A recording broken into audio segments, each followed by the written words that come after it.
What's up, YouTube? Again, real quick video. I get a lot of questions about how I'm doing the hellcat swaps, what's all involved and everything.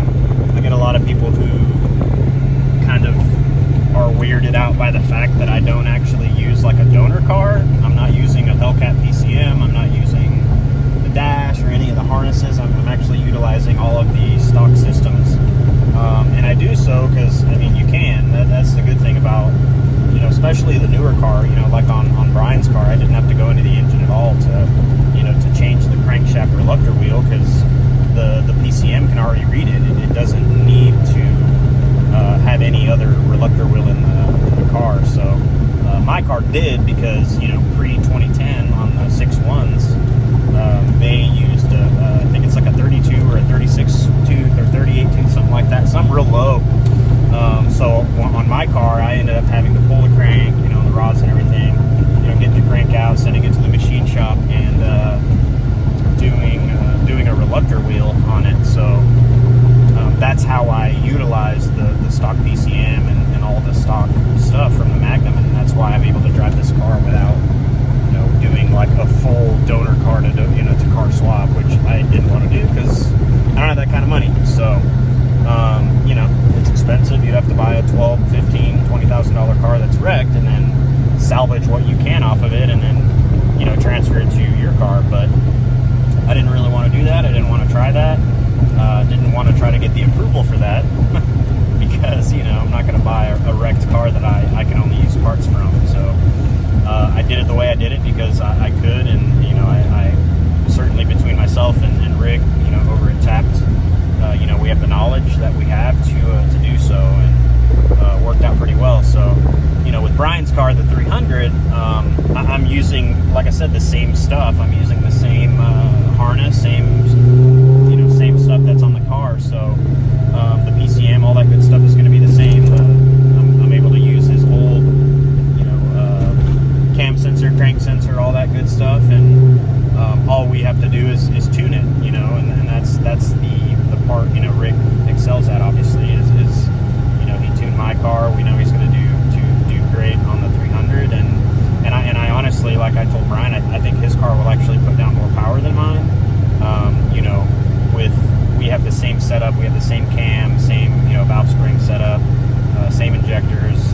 The only thing I have over his car is I'm running ethanol. I'm doing an E85 system on my car, but I think the tunability with his computer is going to be way better, because there's just a lot more tunability out of a, you know, 12 model, really anything over you know, 2005 or 6 or 7 car. There's just, the PCM differences are kind of crazy when it really boils down to everything. So hopefully Brian, you know, we'll get his car in there here soon and get it tuned, and, you know, see what kind of power it puts down. So that'll be awesome. But as far as, you know, the questions I'm getting really with the hellcat swaps is, you know, don't be afraid to, you know, do it with just doing the engine, because you really don't need a hellcat PCM, because your tuner is going to do a lot more, you know, tuning anyway, so it doesn't really matter. Sorry about my finger there.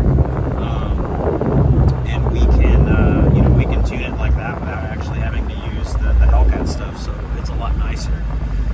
And, you know, you're going to tune it anyway, like I said, so there's not really that big a deal.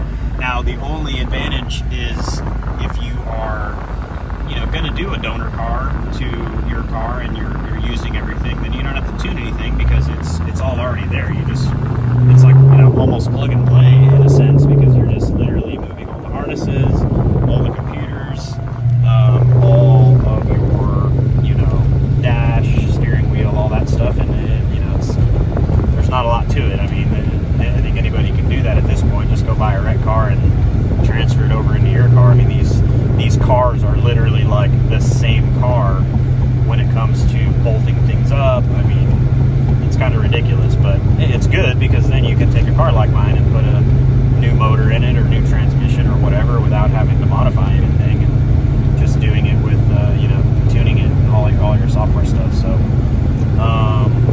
if you guys have any questions about what I did, how I did it, want advice, you know, just please let me know in the comments.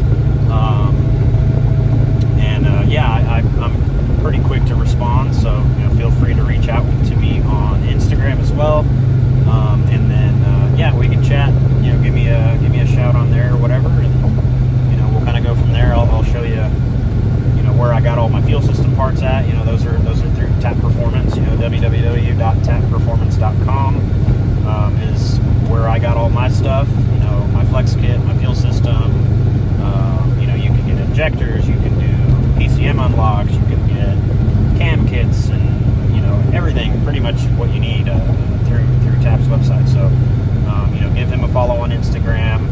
I believe he has a YouTube page. He's not very active on that right now, but you know, he's just moving into a new shop, so I think after that is when he'll kind of start here. You know, here soon we'll probably do some more videos. Oh, excuse me. But yeah, I'm pretty tired. Been up super early, getting back home. It is like 5 something right now, so yeah, we'll see. We'll do an update video tomorrow, and we'll see where we're at. Hopefully we can get the engine turning over and maybe making some smoke.